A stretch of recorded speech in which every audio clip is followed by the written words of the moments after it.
Nagkaloob din ng Senador Loren Legarda sa mga biktima ng Bagyong Pablo.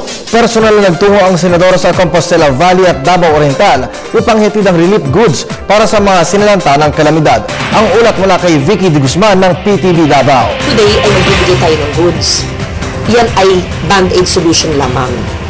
Today ay makikipag-ugnayan din tayo para malaman ang problema na hindi nagawa at hindi nakipag-ugnayan at maaring gawa ng paraan para hindi na mangyari ng muli. Because the early warning systems are there, the scientific technical information are there. DOST Pag-asa is equipped with Doppler radars, with Project NOAA.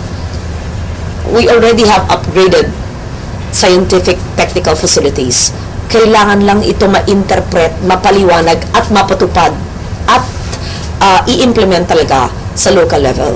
Ito ang pangunahing dahilan ni Senator Loren Legarda sa pagdating nito sa Davao City kahapon para magbigay ng tulong sa mga apektado ng Bagyong Pablo. Sabi niya, liban sa panandali ang tulong na 6,500 packs na relief goods na pagbisita sa Compostela Valley at Davao Oriental ay magbibigay siya umano ng pangmatagalang tulong sa ating mga kababayan. Ang tinutukoy ng senadora ay ang pagkakaroon umano ng disaster risk reduction workshops na maghahanda sa mga iba't ibang pang-probinsyang risk reduction management council members para sa mga darating pang sakuna sa iba't ibang lugar sa Mindanao.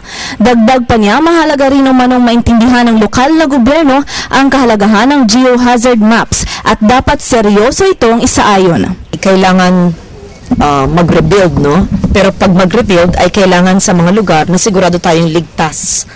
Kaya ang pagsusunod sa geohazard at yung risk assessment ay napakahalaga dahil hindi naman natin akalain na ang barangay na ito ay maguguho ng ganito. Dahil first time nga daw sa kasaysayan na nangyari ito.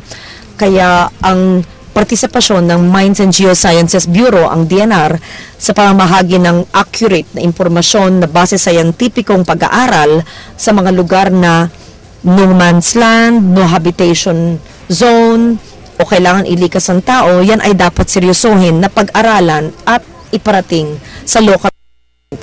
At pangalawa, ipaintindi sa mga tao para malikas at mabigyan ng permanenteng lugar na ligtas sila. Ibinahagi naman ni Senator Loren kay Governor Arturo Uy ang geohazard maps ng kanyang probinsya at kinausap niya ito kung alam ba umano ng mga mayor ng iba't ibang lugar o ng mga kapitan ng iba't ibang barangay ang ibig sabihin ng nilalaman ng mapa. Nasabi naman ni Governor Uy na may kakulangan lang umano sa information education campaign at ito rin ang nais pagtuunan ng pansin ni Senator Loren. Pagkatapos makipagkita ng Senator Loren kay Governor Uy ay tumungo naman siya sa isang barangay sa Compostela Valley. Kasama natin ngayon si Senator Loren Legarda na bumisita dito sa barangay Andapnu, Bataan na lubharing napinsala ng Bagyong Pablo. At matapos ng isang buwan, ganito pa rin ang itsura dito na barangay. Dito nakipagkita rin si Senator Loren sa mayor ng New Bataan na si Mayor Lorenzo L. Bagbin Jr. Samantala, dito rin natin nakilala ang isa sa mga nakaligtas sa sinapit ng barangay Andapnu, Bataan, ang 30 anyos na si Danny Laulao. Sabi niya, lumikas umano sila sa isang kapilya noong kasagsagan ng Bagyong Pablo at inaakala nilang ligtas na sila. Ngunit sa paglipas ng iilang oras ay isang malakas umano na hampas ng tubig ang tumimbad sa kanila na siyang naghiwalay sa kanya sa kanyang pamilya na hanggang ngayon ay nawawala pa. Nasa kapilya kami noon, tapos nakarinig kami ng ng tubig, lumabas kami ng kapilya. Paglabas namin ng kapilya, yun na yung tubig naman, halos nasa paahan na namin.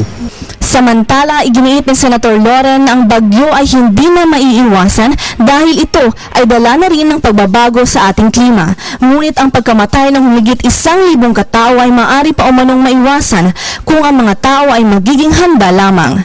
Para sa Telebisyon ng Bayan, Vicky de Guzman.